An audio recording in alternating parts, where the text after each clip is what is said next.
of the African National Congress, Cyril Ramaphosa will deliver his first January 8th statement in East London on the 13th of January. The January 8th statement is traditionally used by the ANC to convey the party's message to its members. The first January 8th statement by the party's leader Oliver Tambo, this at the time when most of the ANC leadership and members were either in prison, in hiding or scattered all over the world. The ANC January 8th statement assumed great significance during the difficult years of exile. At all times, the theme of the January 8th statement is informed by an appraisal of the internal and external challenges the organization faces. Such an analysis enables the ANC to identify and minimize both the weakness and the threats it faces.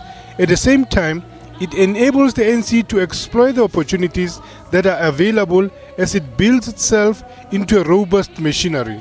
There has been a great deal of coherence from within the ANC. So when the time came, the January 8th statement, people expected the ANC to just emphasize some of the priorities that the party is already pursuing in government. So the speech was usually used to recapture the national mood, to say to the people that these are priority areas that we are going to actually emphasize. In most of the times, we have never seen a groundbreaking announcement when it comes to policy position of the ANC being delivered through the January 8th, because the party is in government, they are implementing their mandate in government. What they usually did with the January 8th statement was just to amplify a certain point for the year. It also served the purpose of ensuring that all ANC members read from the same hymn sheet. Doing so ensured that all members of the ANC, irrespective of their location, carry the same message. With the ANC reasserting itself as a strategic political center, the January 8th statement now looms large. The statement prefigures what the present state of the nation address would entail.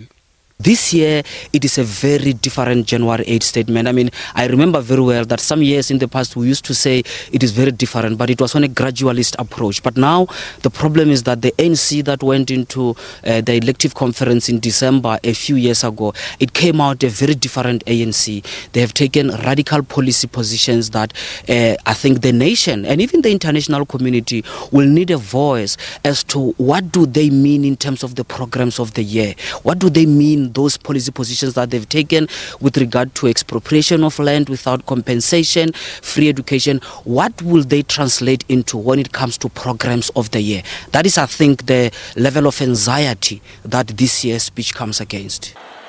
With an overwhelming 1.2 strong members, the gathering for the January 8th statement has become a sort of annual pilgrimage. At this gathering, the ANC converts and their fellow travelers congregate to receive an unmediated message and directives from the ANC president. The reality is that the new president of the ANC, Mr. Cyril Ramaphosa, he has now inherited a party that has taken a very radical stance. But on the other hand, the nation wants to see changes within the ANC. So my view is that he's caught in between. Is he going to be realistic? He's going to have to balance severely than we've seen before. The condition of freedom has introduced behaviors that the ANC considers alien to its character and culture. It has packaged these as sins of incumbency. These include careerism, abuse of power, bureaucratic elitism, use of state institutions to fight intra-party conflicts. Within the party itself, people also want to know, where does power lie? What is going on? How are we going to manage the impending exit of the former president of the ANC? So that is why they cannot afford to use this speech as a normal ritual observation of the party. What they need to do is to use it to try to instill confidence in terms of their leadership.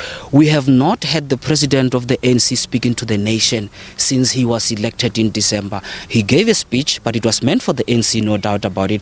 But now you have the January 8th. We want to hear the party's position, and it has to be delivered through that speech. In a large measure, aside from economic issues, these are some of the issues that the ANC will have to find itself preoccupied with.